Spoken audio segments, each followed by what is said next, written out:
Hey, I'm Markia. Want to hear something scary? House Party Hex. When Portia opened her front door, a hideous face lunged at her with a loud cackle. She recoiled in horror at the wrinkled face of a witch. She screamed as mildewy-smelling dust blew in her face, and suddenly the cackle turned into playful laughter. It was just her friend, Yadira. She held the ugliest witch decoration Portia had ever seen.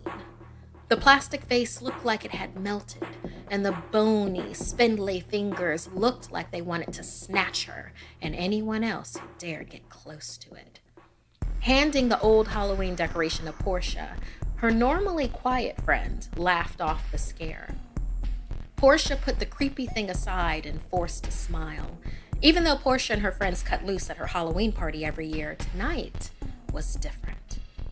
With the death of her mom a few months ago, it was now up to Portia to carry on the annual ritual.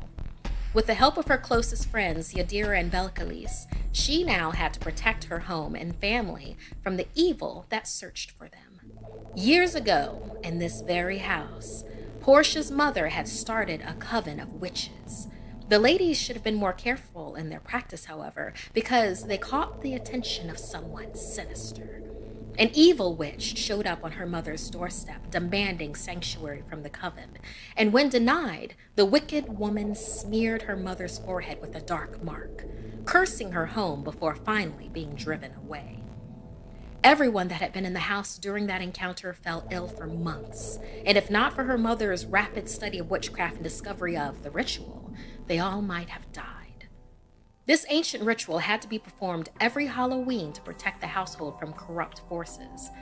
Portia knew it had to be conducted before sunset in order to keep the house invisible to the dark curse for another year. She and Yadira would have to get started now, even though their friend Belcalis was a little late. Hopefully, 2 was enough for a coven. Portia stepped inside the open salt circle with her friend and closed it behind them. Closing her eyes, she began to recite the first incantation. Protect the veil, boil the bad seeds, as night falls we plead. Shelter from the evils beyond this door, let it knock never more. They could sense that something was already trying to break through. Suddenly, against the salt barrier surrounding them, ghostly hands pressed against an invisible bubble. Portia knew they had to stop whatever it was. They were losing light. The sun was setting soon. Rapidly reading aloud the incantations in her mother's book, Portia carefully chose ingredients to add to the boiling potion to banish the force trying to get in. Portia's hands began to shake over the boiling cauldron. Yadira reached out to help steady them. The force outside the salt circle howled. No! Abruptly, the hands changed to ghostly fists pounding on the invisible wall between them and it. Portia turned her back to the supernatural force, urgently asking for Yadira to hand her the ingredients. Portia thought the potion was complete until she felt Yadira hand her another vial. You forgot one. Here's the last one to seal the ritual. Portia nodded and emptied it over the cauldron. The supernatural energies pushed harder against the barrier, and despite that barrier's protection, Portia could feel ancient dark evil all around her. She looked to her friend Yadira and saw that her skin was mottling and her hair slowly turning gray. It had to be the work of the energies outside the barrier, she thought. They had to drink the potion before it was too late. Portia handed her a cup full of potion, urging that they both drink immediately. Portia faced the force beyond the salt barrier, yelling in defiance. Her mother's spell was complete. She gulped the concoction down, and the burn of the liquid made her choke. Was it supposed to do that? Portia wondered. She stumbled backwards, coughing, scuffing, and breaking the protective salt circle, and with it, the protective barrier allowing the supernatural force to rush inside. Portia's eyes widened as the force solidified and revealed itself. The figure before her was weeping.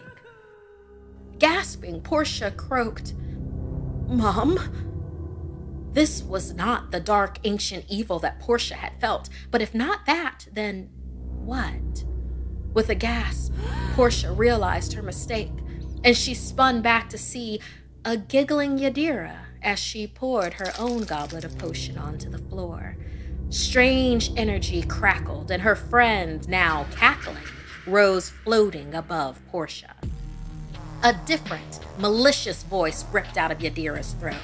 It was unfortunate for you that young Yadira crossed paths with me on her way here.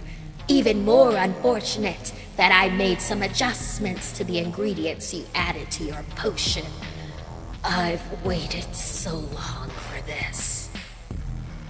The girl she thought was Yadira transformed, and suddenly, Portia beheld the very witch that had cursed her mother. Portia's hands began to wrinkle. Gray, cobwebbed hair sprouted from her head. Pain shot through her bones. A sudden tightness pulled every muscle on her face and body.